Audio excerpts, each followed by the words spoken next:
और अब खबरों को देखते हैं विस्तार से। मिचोंग का असर भोपाल के साथ अब मध्य छत्तीसगढ़ में भी देखने को मिल रहा है। खाड़ी में 2 दिसंबर को उठे तूफान मिचोंग का असर अब हर जगह होने लगा है। बता दें, बुधवार सुबह भोपाल, रीवा, ग्वालियर, जबलपुर, सूरजपुर, नारायणपुर और चंबल संभाग के स्वाति, छतरपुर, टीकमगढ़ के कई जिलों में कोहरा छाया रहा, साथ ही सर्द हवाएं भी चलती रही। वहीं मौसम विभाग के मुताबिक बुधवार को तूफान का असर यहां पर देखने को मिला है। जबलपुर, शहडोल संभाग के जिलों में हल्की बारिश भी हुई और इसी से पहले मंगलवार को प्रदेश के ज्यादातर हिस्सों में बादल छा रहे हैं। बात करें जबलपुर की तो वहां पर घना कोहरा छा रहा। तूफान की वजह से दिन में सर्दी भी बढ़ गई है। इंदौर और धार प्रदेश में सबसे ठंडा रहा है। इंदौर में एक दिन में तापमान 6.3 डिग्री तक लुढ़क गया है। वहीं आज 2 दिन का तापमान 20 डिग्री दर्ज किया गया है। और इस खबर पर ज्यादा जानकारी लेते हैं, हमारे साथ भोपाल से जुड़े हैं सत्यम शर्मा और जबलपुर से आदर्श भाटिया हमारे साथ जुड़े हुए, सत्यनारायण बैरागी मंदसौर से जुड़े हैं, प्रताप नारायण सिंह सूरजपुर से हमारे साथ लाइव जुड़े हैं और आकाश सिंह नारायणपुर से हमारे साथ लाइव जुड़े हैं। जी मेरा पहला सवाल प्रताप नारायण सिंह से। जी प्रताप, जैसे कि मिचोंग का असर अब वहां पर भी दिखने लगा है, क्या कुछ जानकारी, इस समय कैसा मौसम है वहां का? वैशाली, जैसा कि हमने कल ही बताया था, मिचोंग का अच्छा खासा असर सूरजपुर जिले में दिख रहा है, क्योंकि यह इलाका उड़ीसा से लगा हुआ है और काफी असर इसका देखने को मिल रहा है। यहाँ सबसे बड़ा नुकसान जो है वो धान की फसल को हो रहा है। इसके साथ साथ जो खरीफ के अलावा दलहन तिलहन है, उन फसलों को काफी नुकसान पहुंच रहा है। इसके साथ साथ स्वास्थ्यगत बात की जाए तो जहाँ एसिड जो रेन हो रही है, अम्लीय वर्षा माना जा रहा है, इसे थोड़ा सा भी भीगने पे लोगों की तबीयत खराब हो रही है। कल कई शिकायतें कल से आना शुरू हो गई हैं, जहां एक और राज्य शासन ने, सामान्य प्रशासन ने अलर्ट कर दिया है पूरे चिकित्सा विभाग को। इसके साथ साथ जो एसडीआरएफ, एनडीआरएफ की टीमें होती हैं, किसी भी विपरीत परिस्थिति से निपटने के लिए तैयार रहे, ऐसा कहा गया है। और लगातार सूरजपुर जिले की बात की जाए तो यहाँ 8 घंटे लगातार बारिश हो रही है और इस बारिश की वजह से कई जगह जो है आपात स्थिति बन गई है। सामान्य जनजीवन कहीं न कहीं इससे प्रभावित दिखाई दे रहा है और आने वाले समय में भी इसी तरीके से बारिश होती रही तो जो धान की खड़ी फसल है, खेत में पड़ी है, या किसान जो धान काट कर अभी रखे हैं अपने कोठारों में, हमने पहले भी धान की खबरों में कहा था, कहीं न कहीं राजनीतिक भेंट न चढ़ जाए ये धान। और लोग 3 दिसंबर के इंतजार कर रहे थे रिजल्ट का, और कोई किसान धान मंडियों में नहीं जा रहा था। इसका विपरीत परिणाम देखने को मिल सकता है। जो खलिहान में धान पड़े हुए हैं कट्टर, वो कहीं ना कहीं लाखों करोड़ों का नुकसान किसानों के लिए एक सबब बन सकते हैं परेशानी का। जी, जैसा कि बताया जा रहा है यहाँ पर मौतों का भी जो है सिलसिला वो शुरू हो चुका है, एक की मौत हो चुकी है बताया। और प्रशासन की तरफ से इस तूफान को देखते हुए किस तरह के यहाँ पर प्रबंध किए गए हैं ताकि लोगों को सतर्कता बरतने के लिए किस तरीके के निर्देश यहाँ पर दिए गए हैं? 100 किलोमीटर तकरीबन रफ्तार से अभी छत्तीसगढ़ में हवाएं जो चल रही हैं, उसके लिए प्रशासन कल से ही अपनी तैयारियों में जुटा हुआ था और कई लोगों की इसमें जाने भी गई हैं। आंध्रा में 8 लोगों की जान चली गई। उसके बाद छत्तीसगढ़ में भी जनहानि की सूचनाएं आ रही हैं। प्रशासन लगातार इस पे अपनी नजर बनाए हुए है। मौसम विभाग के अनुसार प्रशासन काम कर रहा है और जितने भी जो इनके आपदा प्रबंधन के लोग हैं वो तैनात किए गए हैं इसमें वैशाली। और कोशिश की जा रही है कि इसका जो मिचोंग का असर जो पड़ रहा है उससे नुकसान कम हो और लोगों को जान माल से हानि से बचाया जा सके। प्रशासन इस मोड़ पे काम कर रहा है। जी, जैसा कि असर यहाँ पर मिचोंग का है वहाँ पर देखने को मिल रहा है, तो वहाँ पर इस समय और मौसम किस तरह, कब तक इस तरीके का रहने का अनुमान यहाँ पर लगाया जा रहा है? कब तक यहाँ पर बारिश का जो है सिलसिला लगातार जारी रहेगा?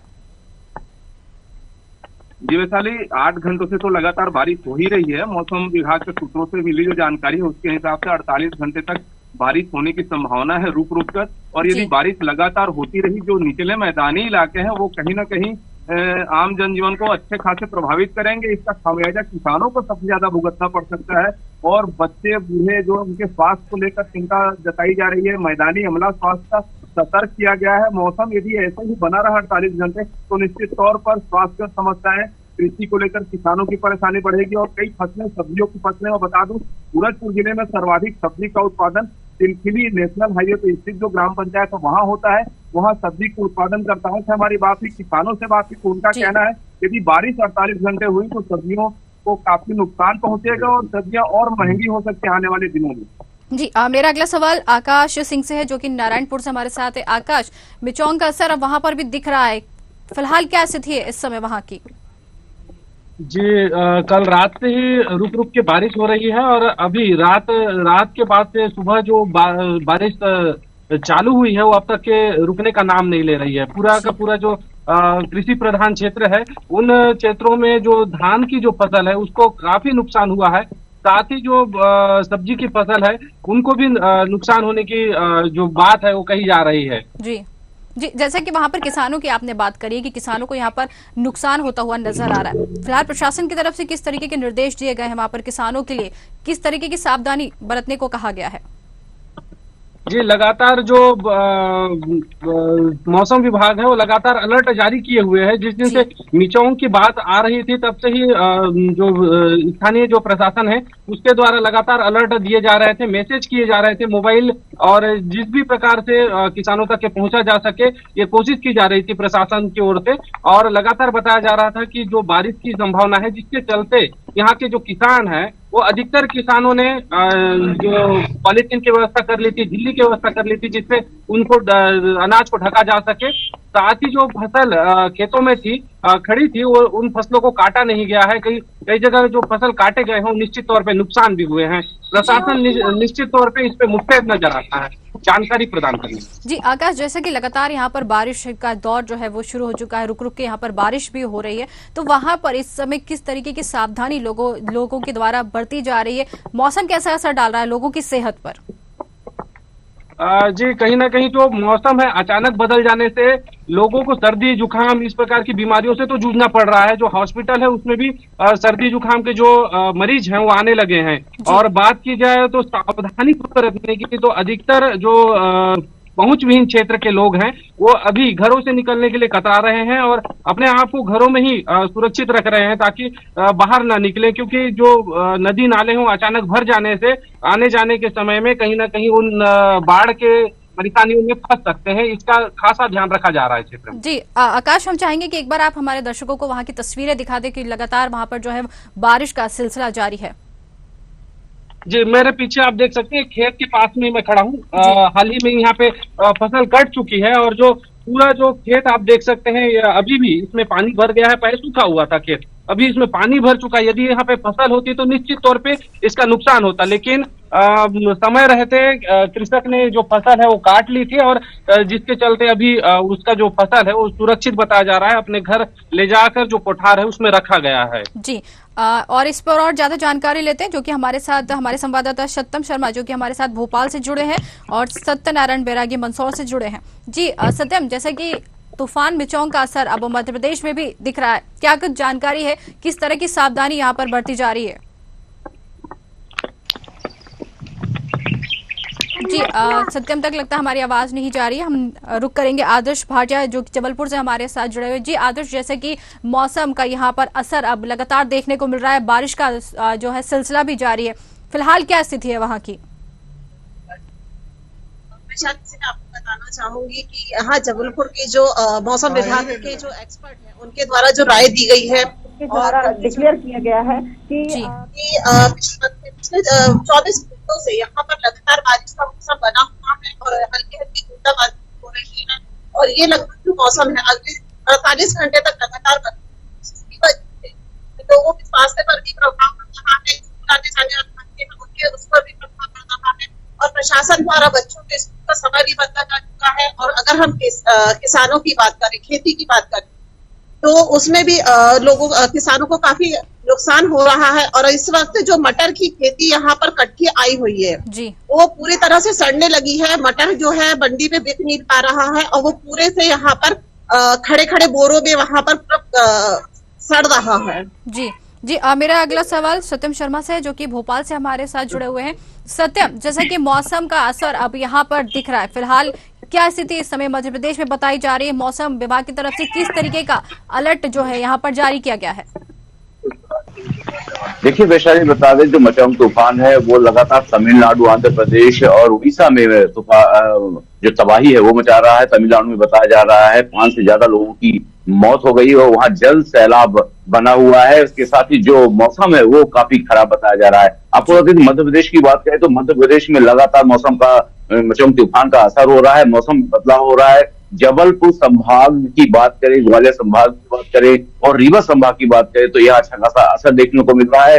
कोहरा छाया हुआ है, कोहरे की वजह से कहीं ना कहीं फसल को भी नुकसान होने की उम्मीद जताई जा रही है। आपको बता दें छिंदवाड़ा, सिवनी, बालाघाट जो दक्षिण पूर्व का इलाका है मध्य प्रदेश का, जो छत्तीसगढ़ से करीब जुड़ा हुआ है और निचला इलाका माना जाता है, वहां पर जो तूफान है उसका असर हो रहा है और आगे आने वाले दिनों में भी ये लगातार ऐसे ही बने रहने की उम्मीद है। फिलहाल तो जो शीत लहर है वो जो ठंडी की कड़कड़ाती ठंड है वो पड़ने लगी। ठंड हवा चलने की वजह से लगातार ठंड बढ़ती जा रही है। भोपाल की बात करें तो भोपाल में 4.5 डिग्री के करीब तापमान लुढ़का, वही इंदौर और धार में सबसे कम तापमान अंकित किया गया। मौसम वैज्ञानिकों का कहना है कि अभी लगातार ऐसे ही 2-3 दिन तक तो बना रहेगा और लगातार तूफान की वजह से जो हवाएं चल रही हैं उनकी वजह से, हवाओं की वजह से ठंडक और बढ़ेगी। देखिए दिन का तापमान भी लगातार लुढ़कता जा रहा है और रात का तापमान भी लुढ़कता जा रहा है और दिन और रात में करीब 3 डिग्री सेल्सियस का अंतर है। भोपाल की बात करें तो 20.4 डिग्री सेल्सियस दिन का तापमान नापा गया, तो वही रात का तापमान 17.3 सेल्सियस के करीब डिग्री सेल्सियस के करीब नापा गया। तो देखिए तापमान में लगातार गिरावट आ रही है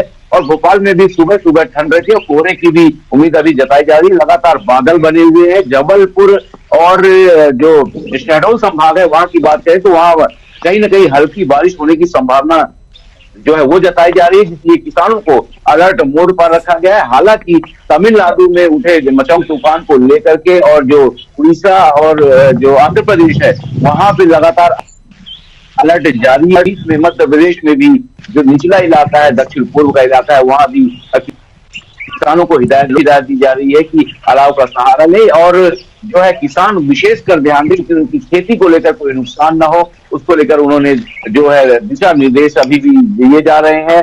हालांकि अभी सरकार बनने के बाद और भी अच्छे से सर्वेक्षण और जो है बातें की जाएगी, किसानों को कितना नुकसान हुआ, कितना नुकसान होना है। अभी देखिए जब ये लास्ट समय आएगा, जब बुवाई के बाद कटाई का समय आएगा, तब ज्यादा किसानों को नुकसान समझ में आएगा कितने का नुकसान हुआ है। फिलहाल तो अभी कुछ जगह क्षेत्रों में बुवाई हो गई है और मध्य प्रदेश में अभी तो फिलहाल कोई भी ऐसी खबर नहीं है जिससे मौत हुआ हो। हालांकि ठंड की वजह से मंदसौर में एक व्यक्ति की मौत हुई है जो कि एक भिखारी और गरीब परिवार से था, भिखारी था जो अस्पताल के बाहर अपना जीवन यापन करता था। तो फिलहाल तो मध्य प्रदेश में ऐसी और बाकी खबरें नहीं है, लेकिन मचौंग तूफान से मौसम वैज्ञानिकों ने जो मौसम का हाल बताया वो थोड़ा सा उसमें सुधार के रहने की जरूरत है। और देखिए दक्षिण विक्षोभ पश्चिम विक्षोभ एक बार फिर एक्टिव होने वाला 11-22 उसको लेकर भी मौसम वैज्ञानिकों ने मध्य प्रदेश की जनता को चेताया है। जी मेरा अगला सवाल सत्यनारायण बैरागी से जो कि मंदसौर से हमारे साथ लाइव जुड़े हुए। जी बैरागी जी, इस समय क्या स्थिति है वहां की, कैसा मौसम है इस समय वहां पर?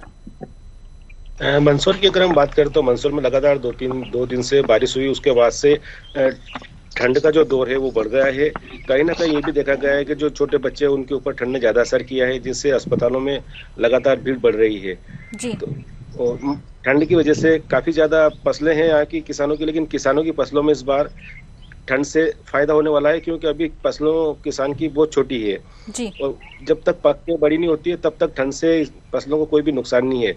लेकिन ये देखा गया है कि मंदसौर में जिस प्रकार से ठंड पड़ी है 2 से 3 दिन में, इस ठंड में लगातार दिन भर लोग जो है आग के पास बैठे रहते हैं और दिन भर तापते हैं क्योंकि ठंड का जो स्कोप है काफी ज्यादा बढ़ गया है। जी, मौसम विभाग की अगर बात करें तो किस तरीके का अलर्ट वहां पर जारी किया गया है इस मौसम को देखते हुए?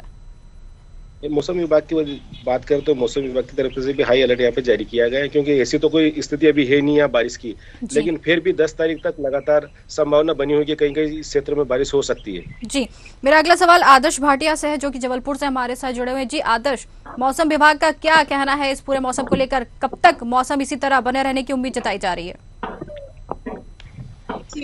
मौसम विभाग के अधिकारियों का यही कहना है कि आने वाले 48 घंटे तक इसी प्रकार का मौसम जबलपुर में बना रहेगा और जनता से अपील की जा रही है, लगातार ये अपील की जा रही है कि अपने स्वास्थ्य का ध्यान रखें, अपनी सुरक्षा करें।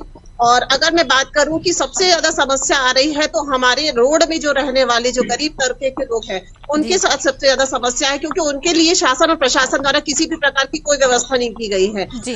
अगर बोला जाए कि जो बेचारे रोड में गरीब तबके के जो लोग वहां रहते हैं अलाव जला के अब अपना गुजारा कर रहे हैं, खुले छत में खुले आसमान के नीचे वो अपना जीवन यापन कर रहे हैं। सबसे ज्यादा समस्या उन्हीं वर्ग को सामना करना पड़ रहा है। जी, मेरा अगला सवाल प्रताप नारायण से। जी प्रताप, जैसे कि अभी मौसम जो है कब तक यहाँ पर बदलने की उम्मीद जता सकते हैं?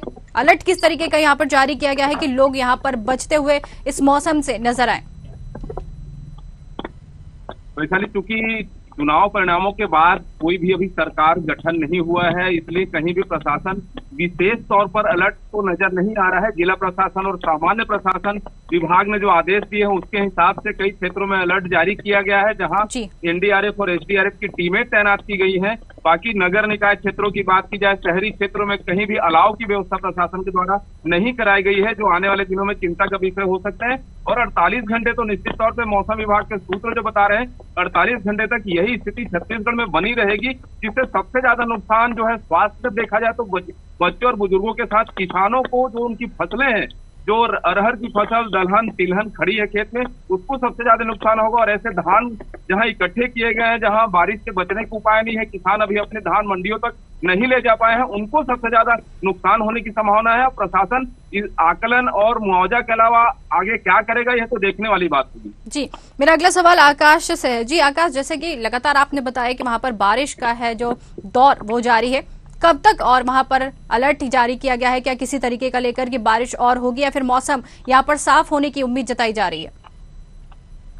जी, मौसम विभाग के द्वारा जो अलर्ट जारी किया गया है उसमें 24 से 48 घंटे का वक्त दिया गया है, जिसमें हल्की बारिश होने की संभावना जताई गई है और लगातार बारिश हो भी रही है। और जो मौसम विभाग के जो अलर्ट के बाद है उसके बाद से ही किसान अलर्ट पे आ गए थे और लगातार जो पॉलीथीन के जरिए अपने धान और फसल को ढकने का प्रयास कर रहे थे। साथ ही स्वास्थ्य विभाग भी इस पूरे मामले को लेकर सजग नजर आ रहा है और जो गांवों में स्वास्थ्य केंद्र है, उप स्वास्थ्य केंद्र है, उन उप स्वास्थ्य केंद्रों में जो चिकित्सा अधिकारी है उनकी ड्यूटी लगाई जा रही है। स्पेशल जो शिविर है लगाकर लोगों का इलाज किया जा रहा है। जी जी, सत्यम, जैसे कि मौसम जो है वो लगातार बदलता जा रहा है, बारिशों का भी दौर शुरू है, ठंड भी जो है यहाँ पर बढ़ती हुई नजर आ रही है।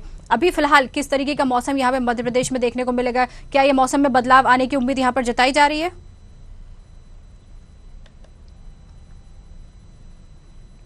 उसके बाद ठंड बढ़ेगी, ठंड बढ़ने के साथ ही जो मरीज है वो भी बढ़ते जाएंगे। और आपको बता दें 11, मैंने पहले भी बताया, 11 तारीख को करीब जो पश्चिम विक्षोभ है, एक नया चक्रवात जो है पश्चिम विक्षोभ वो एक्टिव होगा और लगातार जो हरियाणा का इलाका है और पाकिस्तान राजस्थान का इलाका है वहां पे चक्रवात बना हुआ है। मौसम प्रणालियां लगातार एक्टिव है और द्रोणिका जो बन रही है, जिसकी वजह से बंगाल की खाड़ी में देखिए जैसे तूफान आया, जो गर्म हवाएं थी वो उठी, उसकी जगह लेने के लिए जिस तरह से भयानक तूफान ये मिचोंग ने आया, उसके बाद मौसम में बदलाव हुआ और मध्य प्रदेश में अभी देखिए बदलाव फिर से होंगे।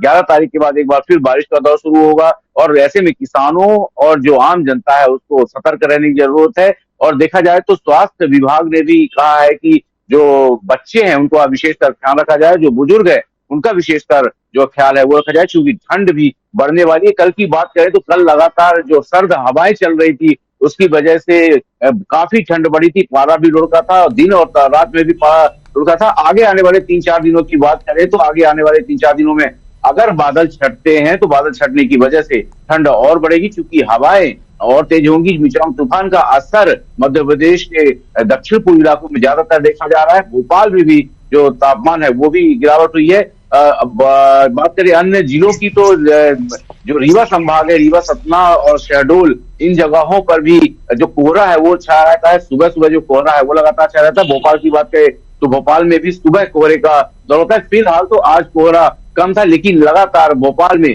बादल छाए हुए हैं और ऐसी आशंका जताई जा रही है कि हो सकता है हल्की बारिश हो जाए। लेकिन मौसम वैज्ञानिकों ने फिलहाल तो 3 दिनों तक मौसम साफ रहने की बात जो कही थी वो होगी और उसके साथ ही ठंड का दौर भी बढ़ेगा। जी, आप सभी का बहुत बहुत धन्यवाद ये तमाम जानकारी हम तक पहुंचाने के लिए।